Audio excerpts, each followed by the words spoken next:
wabarakatuh. Perkenalkan, nama saya Wahyu Safrizal. Di sini saya akan menjelaskan bagaimana step-step dalam membuat situs berbasis LMS. Untuk software yang akan kita gunakan kali ini adalah Gnomio. Oke, mulai saja. Kita buka browsernya, kemudian kita ketik Gnomio seperti ini. Nah, maka di tampilan paling atas akan muncul www.gnomio.com Discover Moodle. Jadi Gnomio ini adalah perangkat software yang digunakan untuk membangun situs berbasis Learning Management System atau LMS. Seperti halnya Google Classroom, yaitu kelas online. Nah, di Gnomio ini lebih user friendly karena nantinya akan bisa dimodif atau dikonfigurasi oleh si pengguna. Oke, langsung saja kita buka. Nah, di tampilan awal akan ada muncul create your site, yaitu dimana teman-teman yang baru memulai ingin membuat sebuah situs berbasis LMS. Nah, pertama kita harus membuat namanya terlebih dahulu. Nah, di sini ada ketentuannya, yaitu minimal 2 dan maksimal 32 huruf kecil atau angka, tidak ada spasi, simbol ataupun tanda lainnya. Kita contohkan saja. Saya sudah pernah membuat namanya OnCourseQui. Jadi nanti nama situsnya adalah https://onCourseQui.gnomio.com. Kemudian kita masukkan email yang nantinya digunakan untuk verifikasi. Kemudian pilih bahasa yang diinginkan. Tentu saja bahasa yang mudah dipahami di sini hanya ada bahasa Inggris. Kemudian lanjut saja, centang I have read biasa. Kemudian pilih klik tombol create site.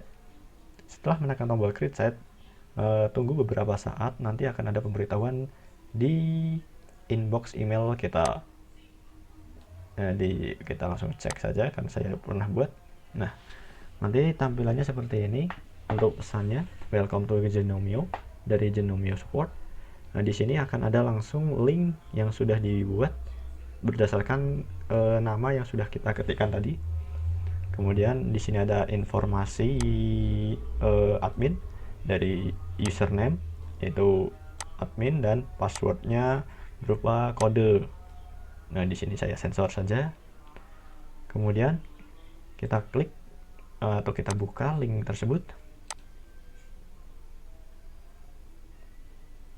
Kita tunggu. Nah, tampilannya adalah meminta login. Di sini kita langsung saja login.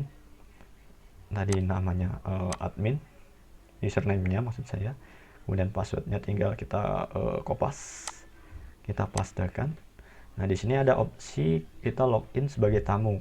Namun jika kita login sebagai tamu, kita hanya bisa melihat-lihat saja, tidak dapat mengakses dan mengotak-ngatik situs tersebut. Oke, kita login sebagai admin tadi dan passwordnya sudah. Remember username. Untuk mengingat username-nya, kita login. Kita tunggu. Nah, langsung meluncur ke bagian dashboard.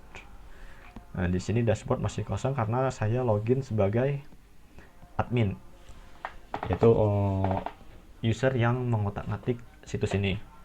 Di sini bisa dilihat kita bisa mengcustomize halaman ini, seperti memindah posisi tab-tab yang sudah disediakan oleh Gnomio. Misal online user, kita pindah ke bawah seperti ini. Nah, nanti teman-teman bisa sesuaikan sesuai keinginan sendiri-sendiri ya. Kemudian kalau sudah, tinggal di stop. Di sini ada beberapa tab yang ada mulai dari dashboard. Nantinya untuk guru dan siswa bisa mengakses course langsung dari sini, dan ada beberapa fitur seperti private file, kemudian pengingat berdasarkan tanggal untuk deadline dan lain-lain. Kemudian ada beberapa pengguna yang nantinya ditampilkan online, ada beberapa pengguna yang sedang online. Kemudian di site home, tampilan home. Nah, di sini ada sambutan dari Moodle tentunya. dan video apa itu model. Waduh, baterai saya hampir habis. Saya cas dulu. Nah, nantinya di sini ada pilihan course-course yang sudah dibuat oleh guru ataupun admin yang terdaftar.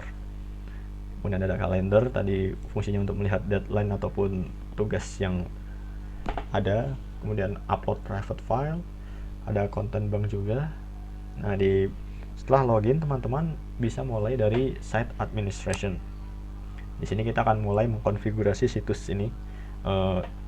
Untuk kali ini saya akan mengkonfigurasinya di bagian hal yang saya rasa cukup penting saja, karena banyak sekali di sini tab-tab yang bisa diakses dan fitur-fitur yang bisa dikonfigurasi. Di bagian site administration, kita scroll ke bawah di bagian security, ada site security setting, kita klik. Nah, di sini bisa terlihat beberapa opsi-opsi dan pengaturan yang disediakan. Untuk di sini ada yang paling mungkin menurut saya penting, itu ada force user to login. Untuk defaultnya tadinya no, yaitu tidak ada centangannya. Saya ubah jadi centang, yaitu setelah mengakses link, pengguna akan dipaksa untuk melakukan login terlebih dahulu. Kemudian kita scroll ke bawah. Dan di sini ada beberapa role-role yang terlihat, mulai dari manager, course creator atau pencipta, bisa dikatakan membuat course. Kemudian ada guru, kemudian guru tapi yang tidak dapat mengedit, bisa dikatakan sebagai asisten guru mungkin. Kemudian ada murid, ada tamu, dan seterusnya. Di sini ada ukuran file yang mungkin bisa dibatasi, namun karena kita menggunakan Gnomio dengan gratis, maka sudah dimaksimumkan secara default, yaitu 100 MB, tidak bisa diubah. Di sini ada private file, kita lanjut. Kemudian apa lagi ya, di bagian bawah ada password. Ini sangat bisa dikatakan kritis. Password length, yaitu panjang password yang dibutuhkan dalam setiap user. Defaultnya ada 8, saya tetap memakai 8 supaya mudah diingat saja. Kemudian beberapa elemen-elemen password yang harus dimiliki. Di sini ada digit, yaitu 1 minimal, berarti dalam password tersebut ada 1 karakter angka. Kemudian ada lowercase, huruf kecil, uppercase, huruf besar. Dan untuk non alphanumeric karakter seperti titik, koma, tanda tanya, tanda pagar, dan lain-lain. Awalnya defaultnya 1, saya ubah jadi 0 agar tidak terlalu ribet dalam urusan password. Mungkin itu yang saya rasa cukup penting di bagian site security setting. Setelah semuanya oke, tinggal klik save change. Kita tunggu. Nah, di sini ada iklan juga karena kita menggunakan Gnomio yang gratis, jadi pemasukannya berupa iklan untuk Gnomio-nya. Oke, kita lanjut. Kita mulai dengan membuat sebuah course. Ingat, kita masih sebagai admin di sini, belum sebagai guru. Tentunya sebagai guru juga dapat mengakses site administration, tapi dengan beberapa fitur yang nantinya dibatasi. Untuk full kontrolnya yaitu dari admin itu sendiri. Nah, di sini saya pernah membuat course teknik multimedia. Nah, sekarang kita akan mencoba membuat satu lagi yang baru. Pertama-tama di bagian atas, di bagian nama,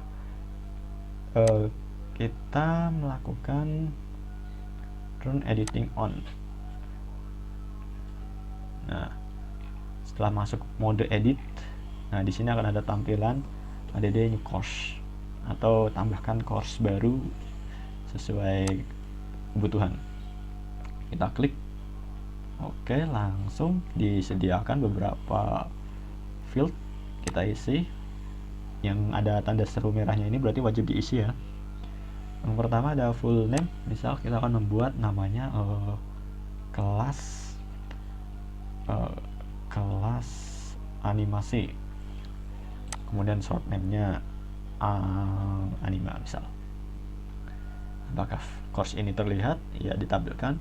Kemudian course start date, yaitu kapan course ini akan bisa mulai diakses. Kita misalkan saja sekarang tanggal berapa ya? Tanggal 6, berarti mulai besok lah, katakan. Mulai besok pukul ya 12 lah. Kemudian akan berakhir pada bulan, bisa diatur kita akan melakukan aktivitas kelas online ini sampai bulan berapa atau tahun depan juga bisa. Tinggal kita atur saja, misal 6 bulan dari Mei, berarti 1, 2, 3, 4, 5, 6 November ya. November 2021, tanggal yang sama, jam yang sama. Lanjut, bisa ditambahkan beberapa deskripsi. Kelas animasi merupakan kelas animasi online yang membantu siswa dalam mempelajari cara membuat sebuah animasi. Kemudian ada course image. Nah, teman-teman bisa memasukkan gambar untuk tampilan course-nya. Misal saya ambil acak lah, ada kayak ini guys, yang cukup mendekati animasi. Kita upload, formatnya biasa gambar, GIF, JPG atau PNG. Upload complete. Oke, selesai. Nah, lanjut ke bawah, ada beberapa tab-tab mungkin yang mau dicek oleh teman-teman. Ya, bisa mulai dari format. Apakah di sini mau single activity format, social format, atau mingguan atau topik. Nah, mungkin untuk karena ini kelas bisa dibuat weekly, mingguan. Jadi ntar minggu ini sampai satu minggu ini kita bahas apa, minggu ke depan kita bahas apa gitu. Kita coba weekly, ada section, ada berapa bagian tadi kan, berarti bagiannya berarti ada berapa minggu ya kira-kira ya, 16 Pak ya, tanggalnya sampai berapa ya, coba 16 dulu lah, ada 16, kita lihat nanti ada 16. Ada appearance, tampilan ya, bisa dibaca-baca. Maksimum upload bisa diatur di sini karena ini untuk nantinya siswa dan guru. Kemudian ada beberapa mode grup, bisa diaktifkan atau tidak. Role, nah ini bisa diganti nama, misal di sini guru disebut sebagai tutor. Kemudian non editing guru kita ganti menjadi asisten tutor, dan student kita sebut sebagai animator karena nantinya akan beranimasi. Kemudian ada ini bisa di skip, tinggal kita save and return. Oke, kelas animasi telah dibuat, tinggal kita masuk ke dalam kelas tersebut. Ini gambar yang tadi sudah diupload dan deskripsi singkatnya di sini ditampilkan. Coba kita masuk. Ya, seperti ini tampilan course nantinya. Karena kita tadi pilih formatnya yaitu mingguan, jadi per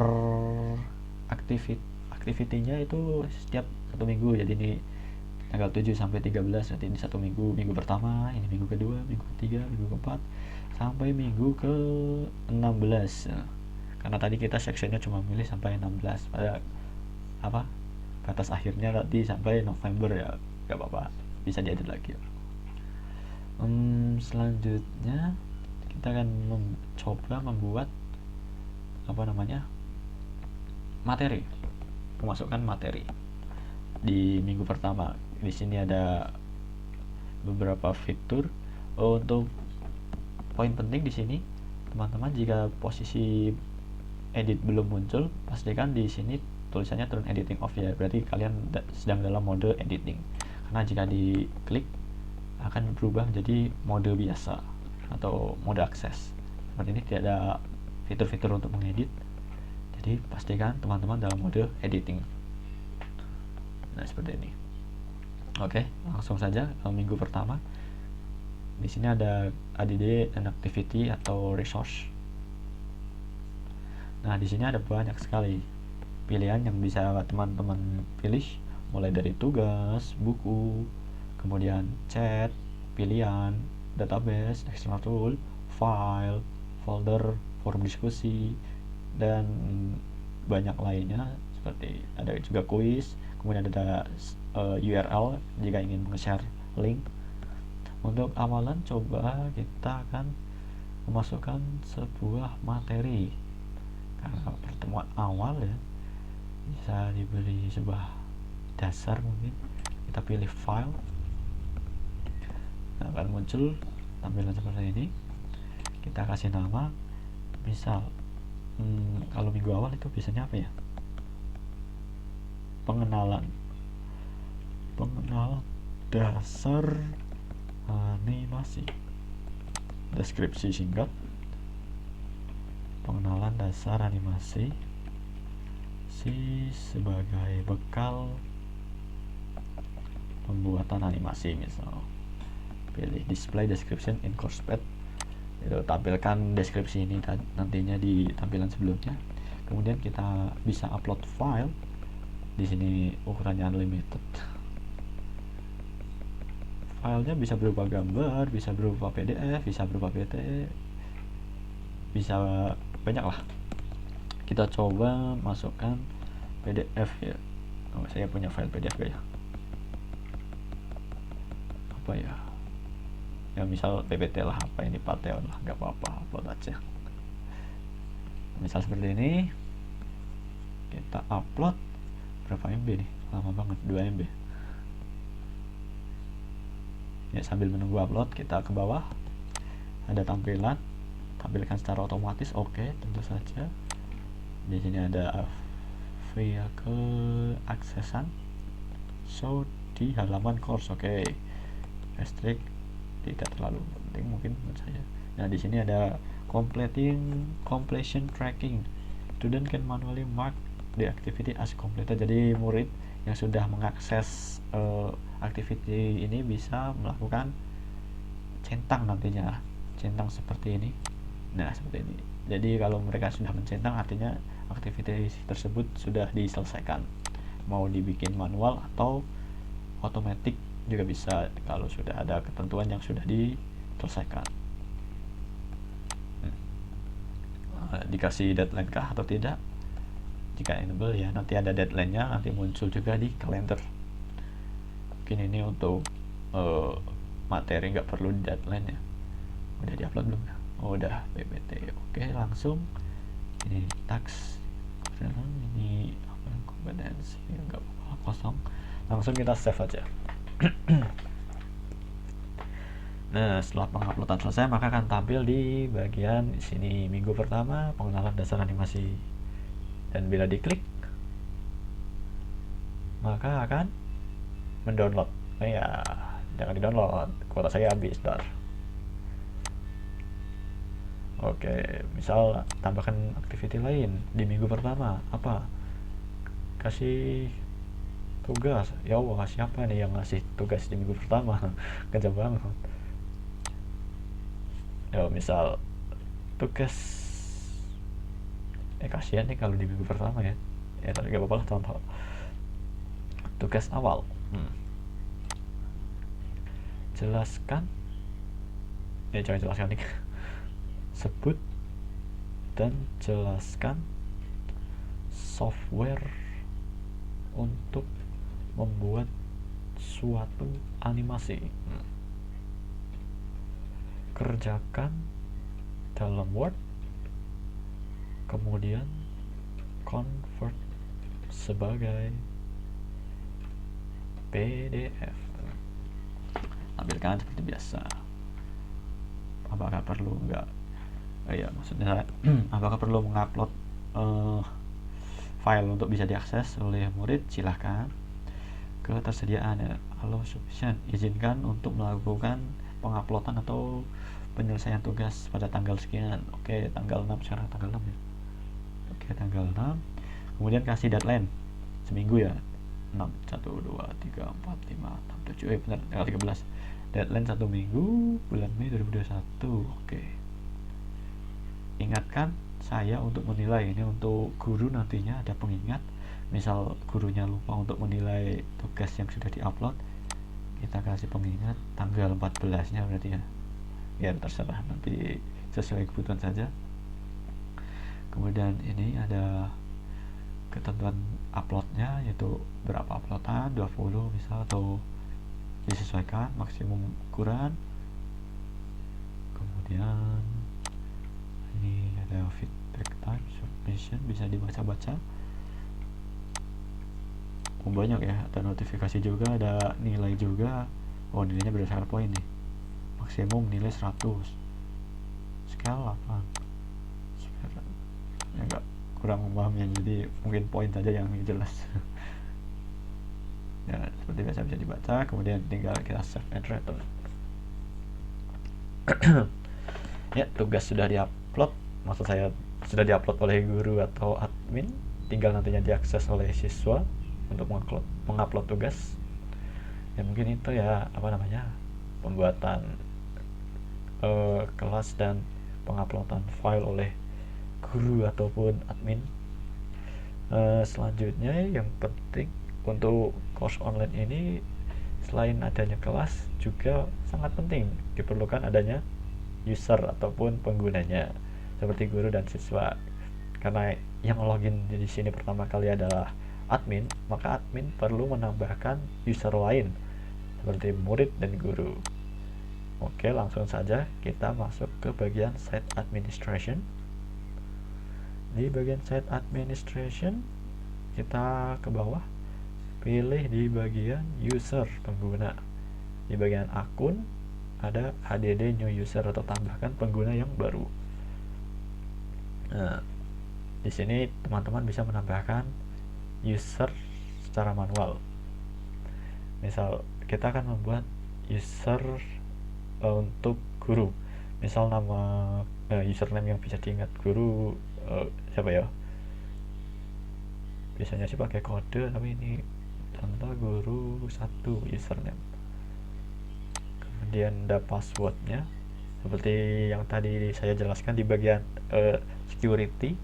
Passwordnya 8 karakter dengan minimal 1 digit, 1 huruf kecil, dan minimal 1 huruf besar. Kita masukkan misal guru 1, 2, 3, 4. Oke, ada 8 karakter, ada 1 huruf besar, 1 huruf kecil, dan ada angkanya. Sudah sesuai kriteria ya. Kemudian nama gurunya, nama awal misal Pak Bambang Haryadi misal. Ingat, untuk tanda seru merah ini berarti wajib diisi. Emailnya bambang123@gmail misal.com, dan bisa diisi data-data lainnya seperti kota asal, negara, Indonesia lah. Misal kotanya di Semarang, deskripsi singkatnya lah. Kemudian bisa mengupload foto juga untuk user ini. Nantinya si Pak Bambang ini fotonya gimana sih ya, bisa diupload di sini.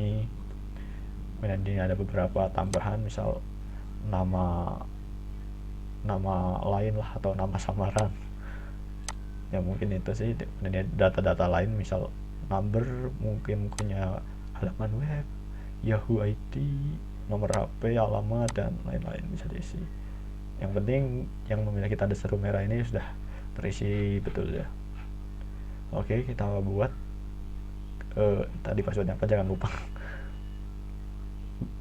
Username-nya guru 1, passwordnya guru 1, 2, 3, 4. Oke, kita buat user. Kita tunggu. Nah, sebelumnya saya juga sudah membuat beberapa pengguna lain. Di sini ada, ini paling atas biasa admin user atau admin, yang sekarang sedang saya lakukan, membuat pengguna lain dan menambahkan course. Setelah kita membuat, di sini juga ada ya nanti. Oke, di sini sudah ada 1, 2, 3, 4, 5 user, 1 admin. Kemudian ini mungkin bisa dijadikan sebagai murid. Kemudian Ahmad Tejo, ya masukin nanti. Yang penting sudah ada usernya terlebih dahulu ya. Nanti untuk pembagian ini sebagai guru atau murid nanti di bagian enroll per course-nya. Penting ada datanya dulu di bagian user. Oke, setelah membuat user yang bisa dikatakan cukup, sekarang waktunya menambahkan user tersebut ke kursus yang diperlukan. Yuk kita kembali ke site home. Kemudian tadi kelas animasi. Kemudian di bagian sini ada partisipan. Siapa saja sih partisipannya? Nah, bisa dilihat di sini nantinya. Karena ini masih kosong, kita tambahkan dengan mengklik tombol enroll user. Kita search. Klik ini saja nih. Tadi kan ini ada Bambang, Pak Bambang. Pak Bambang ini sebagai siapa sih di sini? Sebagai guru. Oh, teacher. Oke. Kalau sudah oke, tinggal di enroll. Oke, satu guru sudah ditambahkan di kelas animasi. Kemudian untuk siswanya kita menambahkan lagi enroll user lagi. Kita pilih user yang mana. Oh, misal Ahmad Tejo. Kemudian ada Ahmad student. Ya, siapa nih begitu? Di sini sebagai animator atau student murid. Kita enroll. Oke, sudah masuk. Sekarang kita tinggal uji coba di kelas tersebut. Untuk oh ya, saya hampir lupa, di sini teman-teman juga bisa saat melakukan pengeditan kelas, teman-teman bisa berpindah role dari admin menuju siapa, misal murid. Nah, nanti tampilan untuk murid kira-kira nantinya bakal seperti ini gitu. Di sini kita sebagai animator atau murid tadi ya. Kemudian jika kita kembali lagi, kita pilih role sebagai guru. Nanti tampilannya bagaimana sih? Nah, tampilan sebagai guru nantinya seperti ini. Ingat, jangan panik jika tidak ada tombol editing. Kita bisa melakukan mode editing. Tadi di bagian siswa kan di sini tidak ada mode editing karena siswa tidak perlu mengedit kelas ini. Yang perlu mengedit hanya admin dan guru. Nah, ini di guru, mode guru bisa menambahkan aktivitas seperti tadi yang sudah saya jelaskan. Ya, mungkin itu yang bisa saya sampaikan kali ini mengenai pembuatan course Gnomio ini. Oh ya, karena ini saya sudah pernah melakukan pengeditan sebelumnya, tidak mulai dari nol. Di sini kan ada nama on course kui, ini tadi nama aslinya itu Gnomio kalau nggak salah. Untuk melakukan penggantiannya kalau nggak salah di bagian appearance begini ya. Oh ya, mana ya, saya lupa namanya, user template.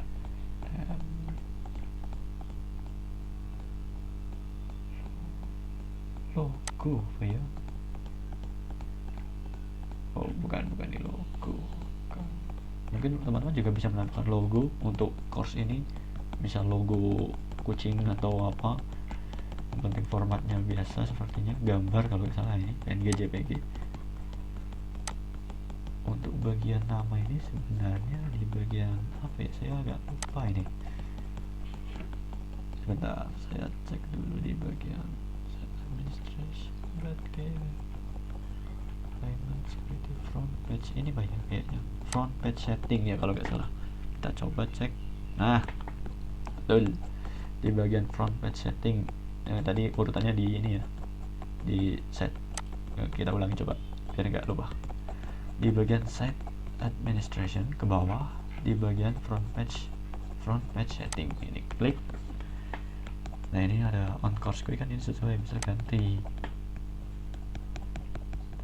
course online kui. Nah, ini juga sesuai nih, on course kui, online course let's kui. Apaan sih? Sesuai dengan teks yang di bagian full name. Ini short name berarti di bagian pojok kiri sini. Ini udah diganti, coba ya, course on kui, ini on course kui diganti course online kui. Kita coba save.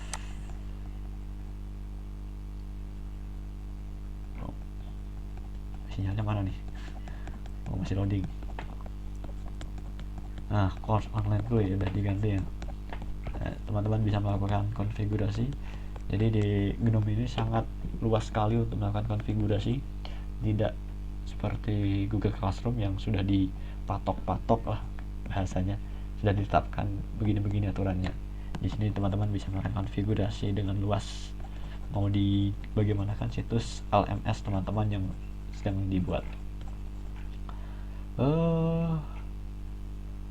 Ya mungkin itu sih yang bisa saya sampaikan di cara membuat course online dengan menggunakan Gnomio. Itu saja mungkin. Terima kasih. Wassalamualaikum warahmatullahi wabarakatuh.